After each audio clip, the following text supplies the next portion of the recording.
Et c'est l'heure de recevoir notre grand invité qui est avec nous sur le plateau. Bonjour Anthony Arnold.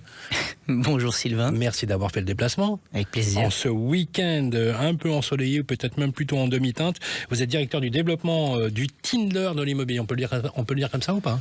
Vous pouvez le dire comme ça. Voilà, c'est un portail. Alors là, pour le coup, effectivement, ce qu'on va chercher, c'est plutôt un bien immobilier. Donc Basile, c'est pas la bande à Basile, hein, c'est Basile. Parlons justement de cette expérience. Chercher un logement, ça donne parfois l'impression justement d'avoir un deuxième travail. Enfin, c'est presque à plein temps. Si on y ajoute le stress pour trouver une location ou son projet immobilier, c'est vraiment une galère. En quoi vous justement vous aidez les Français à mieux trouver leur logement?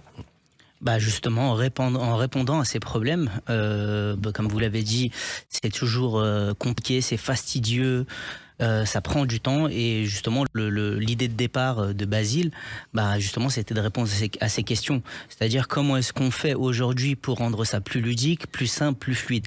Donc effectivement, on a mis en place différents outils comme un algorithme, de l'intelligence artificielle et un machine learning pour aider à la décision à tous les porteurs de projets. Donc ça veut dire que quand j'arrive sur Basile, par exemple, je fais quelques requêtes dans ce que je veux, et l'IA ou la machine mémorise mes préférences et va me proposer un peu comme sur Tinder selon mes goûts, quoi.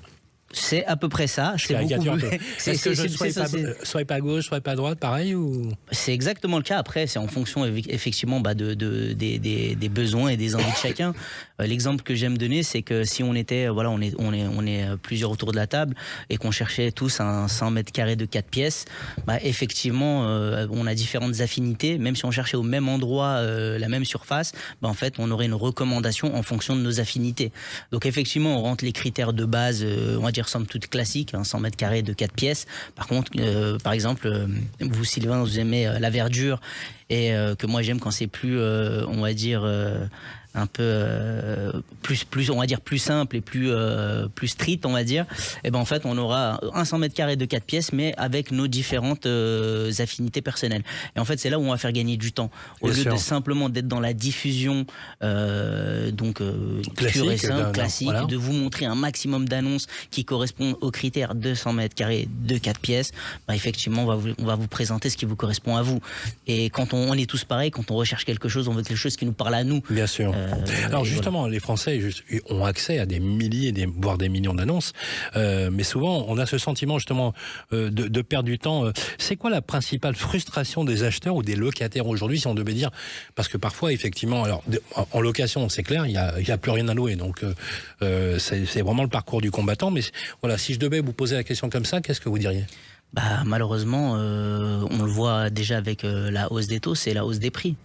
Donc évidemment aujourd'hui on sait qu'il va y avoir un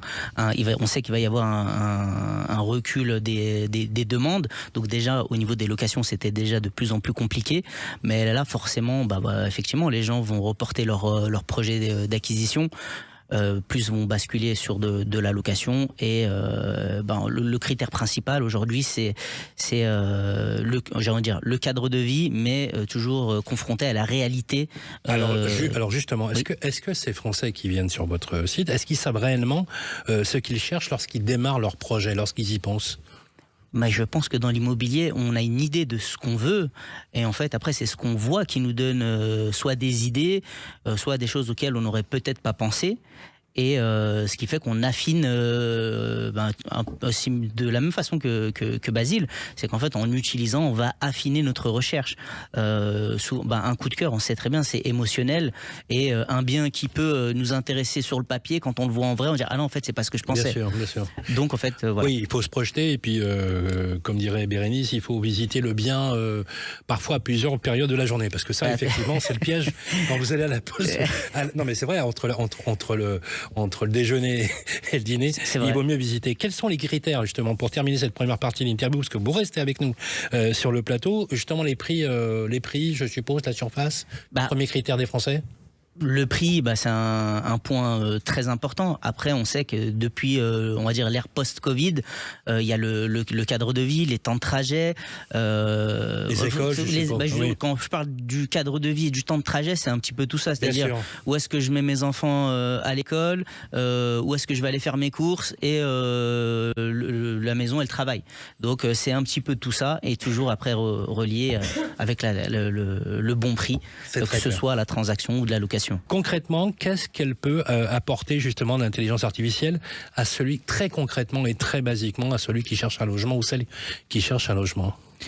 Très concrètement, aujourd'hui, l'intelligence artificielle, celui qui ne la connaît pas et qui n'a pas compris ce que c'était, c'est que, en fait, il vient de sortir. Parce que ça fait quand même déjà quelques années qu'on utilise les ChatGPT. On a vu les différentes évolutions, ChatGPT, Gemini, DeepSeek, etc., etc. Et aujourd'hui, c'est très compliqué, mais en fait, ça répond à une problématique très simple. C'est que ça nous fait tous gagner du temps.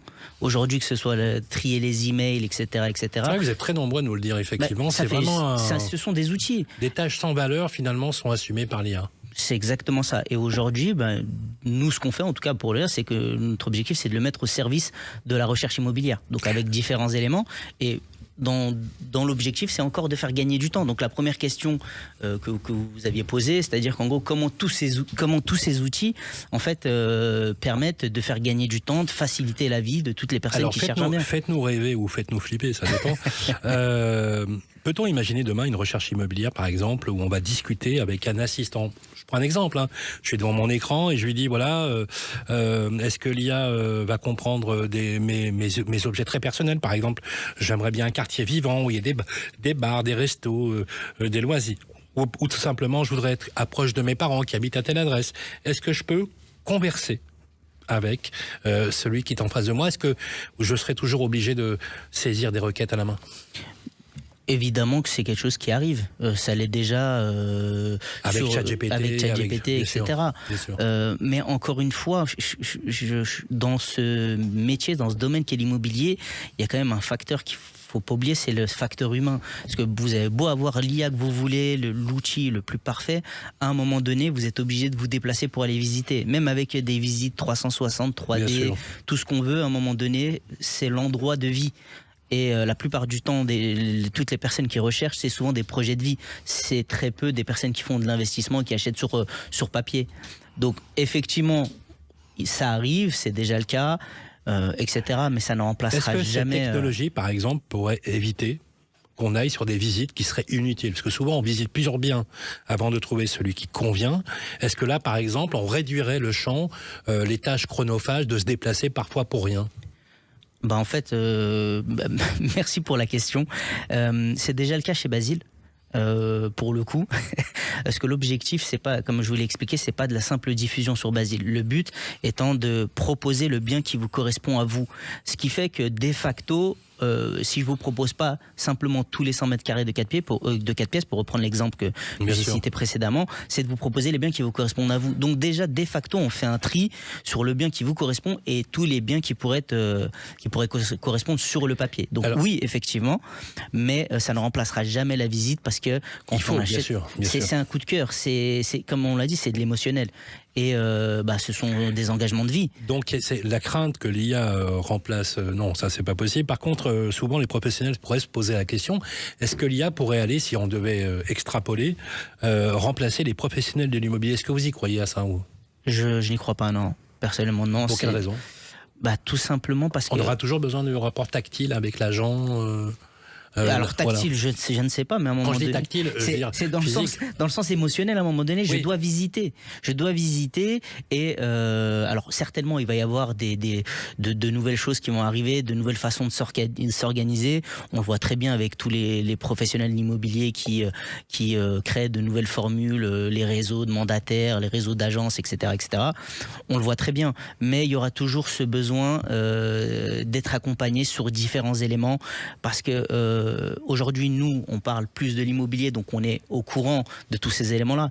Mais il y a la majorité des gens, ils ont toujours des questions. Bien sûr. Et Même quand on a une IA qui va nous répondre, on veut toujours le côté humain. Je vais vous donner un exemple qui est très simple. Très concret. Il y a quelques années, on parlait beaucoup de dématérialisation, digitalisation, etc. Un exemple très simple, les imprimantes. On a dit oui, les mails, etc., ça a supprimé le papier. Est-ce que le papier a été supprimé? Est-ce que les imprimantes ont été supprimées? Vous avez vous-même autour de la table des papiers. Bien sûr. Donc en fait, oui, ça va réduire, ça va s'organiser de différentes façons, mais l'humain sera toujours Très au centre de rapidement, l'immobilier. Anthony Arnold, dans 5 ans, comment on cherchera un logement selon vous? Bah avec Basile. Ça c'est bien vu. Merci beaucoup Anthony Arnold. Vous restez avec nous puisqu'on justement on va parler justement d'économie tout à l'heure dans la grande question. Je rappelle que vous êtes le directeur du développement de Basile. Il est temps les amis de parler de la qualité de l'air, très important en période parfois de canicule, de l'air dans votre logement bien sûr.